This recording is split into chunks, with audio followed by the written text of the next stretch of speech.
Hi, I'm Tarot Oracle, and this is my video review of the Wizard's Tarot. This has been around a while, but I really like this. This is very nice.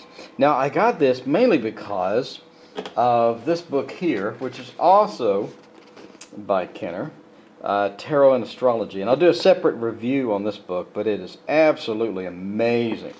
You're like reading through here. There's like thing after thing that you're just fascinated with. So this book is highly recommended, and I'll do a separate review on that. I just wanted to show you that this features the cards that you'll see all throughout. It features the Wizard Tarot cards. Now the Wizard Tarot comes in a very nice big box, and it contains a very thick book, which we'll review in a moment. So, pretty good sized book, a lot of information in here, and again, we'll review this in just a moment. So, you'll be pleased with this book. It has a lot of good stuff in it. A lot of spreads, like lots and lots of spreads. Almost every card has a different spread. So, the actual deck, I have already trimmed it because you know I am a deck trimmer. I actually had somebody write me and ask me why I trimmed the deck, and he said, oh, I was brutalizing my deck or something. It's like, okay, dude, whatever. So here is the deck before I trimmed it. As you can see, the gut's got a border around it that's kind of, you know, decorative and all this little paisley looking border. And then it's got the title of the card on the bottom here, and then you have the actual card. It does have a lot of real pictures, although that's not a real picture, I don't think. I don't know if that is. Like, it dude's kind of scary, but a lot of these cards have real pictures in it. So it reminds me kind of the Mystic Dreamer Tarot, in just the fact that it has some real pictures in it, different scenes. It's very colorful, and yet it has a lot of detail in it. And in the book, Corrine Kenner has various references to symbology inside of the tarot cards and all that stuff. So we'll take a look at all the cards as well at the end of the video in high definition and very up close, so you can see all of them separately, but I'm just kind of giving you an overview of what they look like. Got a nice pattern on the back that is, looks like One Direction, and then you have again the card with pictures, a lot of symbology in it, very Rider-Waite style. Especially some of these are like really Rider-Waite, down to the 8 of, so I mean like here, not that much, not that much, not that much.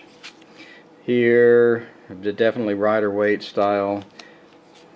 Here, etc. So you'll see all these in a moment, but a lot of very good pictures, a lot of very attractive. So I really like this deck, and I'm going to use this a lot. And I mean a lot. So I actually bought a bag for it. Nice satin bag, that I'll show you that when I get it too. And I enjoy this deck. Really looking forward to doing a lot of readings with it. So if you ask me for a reading, the chances of you getting this deck are pretty high right now, because this is one of my favorite decks at the moment. Especially since it's trimmed and it just looks so nice. So let's take a look at the book. So it starts off with the introductory text and all that, and about page 6 you get started with the majors. Now you get a small card at the top here, and just as a comparison, here's the size of the card thumbnail versus the actual card. And once you see the card, you'll get the title, and then a little history of it, and then some key symbols. So in here it talks about, represents young people, like most young people, as untested and naive. Wears a white hooded robe, a sign of her purity and innocence, etc., etc., etc.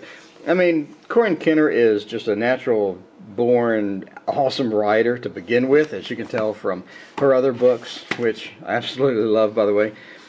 And this is going to be no exception. You know, when you open this up, it's 240 pages, and it's just an absolute treat to look through here and see all the symbology between what she's done with the card and then what all these things mean. Why she's carrying a purse, you know, what's in the background, what's in the foreground, what's kind of the overall scene, and what it means in the actual card.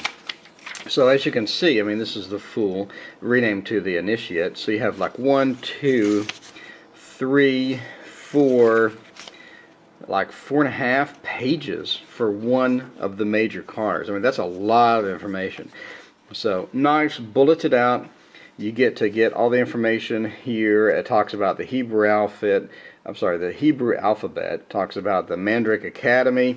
Again, the symbology of it. It has a practical magic section, and then it has the spread that you can use for the Initiate's Magic and Mystery spread. So, I mean, this card has a spread. Then you go to the Magician, and again, you have the key symbols, bulleted it out. So, and then the practical magic section, and then the Magician has his own spread. So, it's like every one of these cards has a spread. I mean, look back here to Justice. Justice has a couple more extra sections, and then you have the Justice spread.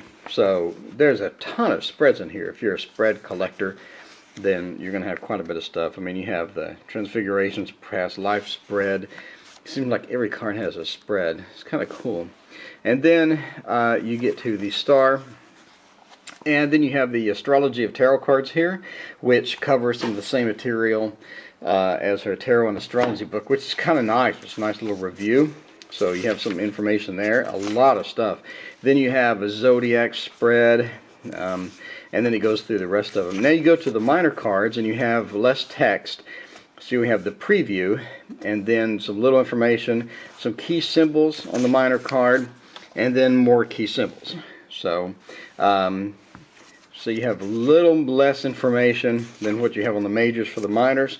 But still, there's some good information here about the symbology of the card, about the general information on the card, and things like that. So overall, I mean, just a fantastic book.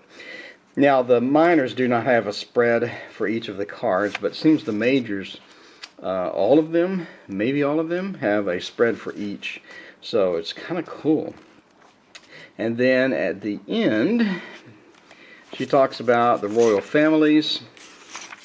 And then you have all the court cards, and the court cards just kind of have a little information about them, so about a page of information each.